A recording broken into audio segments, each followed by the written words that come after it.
찬바람이 솔솔 불기 시작할 때면 아침 국으로 소고기 묵국만한 게 없어요. 제철 무로 끓이면 달달하니 맛이 일품이죠. 기본 레시피만 알아두면 맛에 실패가 없어요.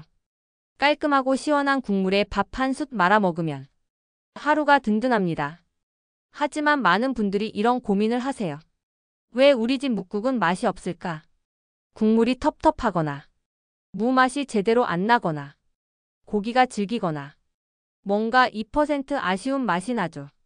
오늘은 이 모든 문제를 한 번에 해결해 드릴 겸 시행착오를 거쳐 완성한 황금 소고기 묵국 레시피를 공개합니다. 첫 번째, 무 고르는 법부터. 두 번째, 고기 손질의 비밀. 세 번째, 육수 내는 황금 비율. 네 번째, 불 조절의 타이밍. 다섯 번째, 마지막 마무리 비법까지. 이 영상 하나로 평생 써먹는 묵국 마스터가 되실 거예요. 자, 그럼 재료부터 준비해 볼까요? 소고기는 양지나 사태가 최고예요. 200g 정도면 충분합니다. 고기 고르는 팁을 알려드릴게요. 색깔이 선명한 빨간색이고 만졌을 때 탄력이 있는 걸로 선택하세요. 이제 무 고르는 비법을 알려드릴게요. 무는 크기보다 무게가 중요해요. 손으로 들어봤을 때 묵직한 것, 표면이 매끈하고 흰색이 선명한 것, 무청이 파랗게 살아있는 것이 신선한 증거입니다. 재료 손질이 맛을 좌우해요. 먼저 소고기 손질부터 시작할게요. 소고기는 반드시 찬물에 30분 담가주세요. 핏물이 완전히 빠져야 잡내가 없어집니다. 이 과정을 생략하면 아무리 끓여도 비린내가 나요. 무는 이렇게 썰어주세요. 너무 얇게 썰면 금방 무너져요. 0.5cm 정도가 적당합니다. 크기는 한 입에 들어갈 정도로. 가로 세로 3cm 정도가 좋아요. 자, 이제 진짜 중요한 부분이에요.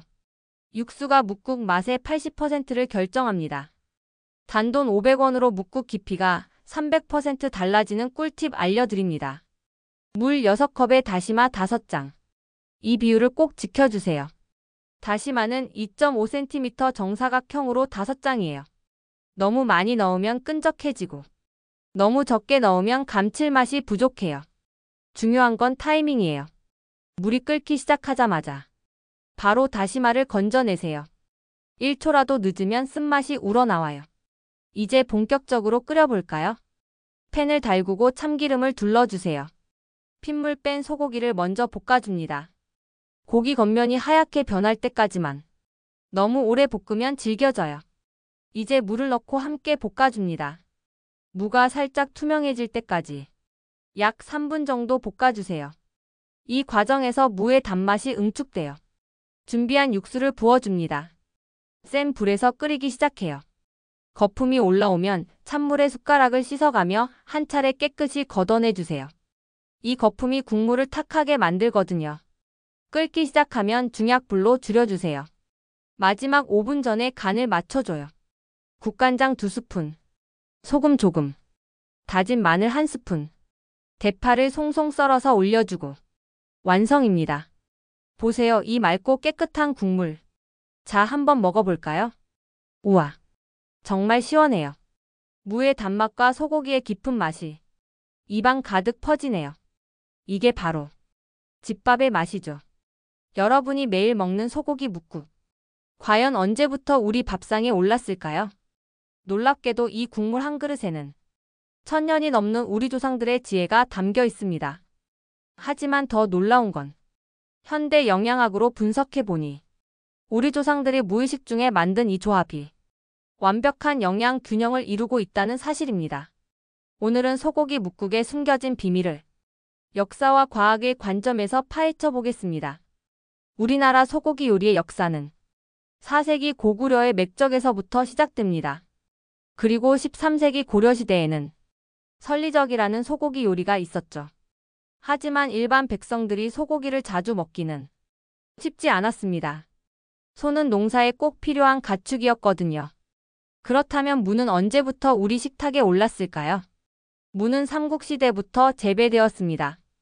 특히 겨울철 비타민 공급원으로 없어서는 안 될 채소였죠. 우리 조상들은 발견했습니다. 소고기와 무를 함께 끓이면 서로의 장점을 극대화한다는 것을. 조선시대에 들어서면서 국물 요리가 크게 발달하게 됩니다. 특히 왕실에서는 맑고 깔끔한 국물을 최고로 쳤어요. 이것이 바로 오늘날 맑은 소고기 묵국의 원형입니다. 궁중 요리사들은 말했습니다. 국물이 맑아야 진짜 실력이라고 말이죠. 일제강점기와 6.25 전쟁을 거치면서 소고기는 더욱 귀해졌습니다. 하지만 서민들은 포기하지 않았어요. 적은 양의 고기로도 최대한의 맛을 내는 방법을 터득했죠. 바로 무의 단맛과 시원함을 극대화하는 기술이었습니다. 이렇게 서민들의 지혜로 완성된 것이 바로 오늘날의 소고기 묵국입니다. 이제 과학의 눈으로 살펴볼까요? 소고기 100g에는 소고기는 8가지 필수 아미노산을 모두 포함한 완전 단백질입니다. 특히 성장기 어린이들에게 성장 발육을 촉진시키는 효과가 있어요. 이제 무의 차례입니다. 무에는 비타민C가 풍부해서 감기 예방에 탁월합니다. 또한 무의 디아스타아제 효소는 소화를 도와주는 천연 소화제 역할을 해요. 더 놀라운 건 무의 이소티오시아네이트 성분이 항암 효과까지 있다는 것입니다. 소고기와 무의 만남. 이것은 우연이 아니었습니다. 소고기의 철분은 무의 비타민C와 만나면 흡수율이 3배 높아져요. 반대로 무의 식이섬유는 소고기의 콜레스테롤 흡수를 억제합니다. 게다가 무의 수분과 효소가 소고기의 소화를 도와주죠. 소고기 묵국을 정기적으로 드시면 이런 건강상 이점을 얻을 수 있어요. 첫째, 면역력 강화. 소고기의 비타민 A가 점막을 강화해 감기를 예방합니다. 둘째, 피로 회복. 소고기의 무기질이 피로 회복과 빈혈 예방에 도움을 줍니다. 셋째, 성장 촉진. 필수 아미노산이 성장기 아이들의 발육을 도와요. 넷째, 소화 개선. 무의 소화 효소가 위장 건강을 지켜줍니다. 다섯째, 수분 보충. 특히 건조한 겨울철에 꼭 필요한 수분 공급원이죠. 결국 우리 조상들은 과학적 근거도 모른 채 완벽한 건강식을 만들어낸 거예요. 바쁜 현대인들에게 소고기 묵국은 여전히 의미가 있습니다. 간편하면서도 영양가 높고 마음까지 따뜻하게 해주는 진정한 웰빙 푸드죠. 한 그릇의 소고기 묵국에는 천년의 역사와 조상들의 지혜가 담겨 있습니다. 보글보글 끓는 소리가 나면 기대되던 어린 시절처럼 오늘도 따뜻한 국물 한 그릇으로 소중한 사람들과 정을 나누시길 바라요.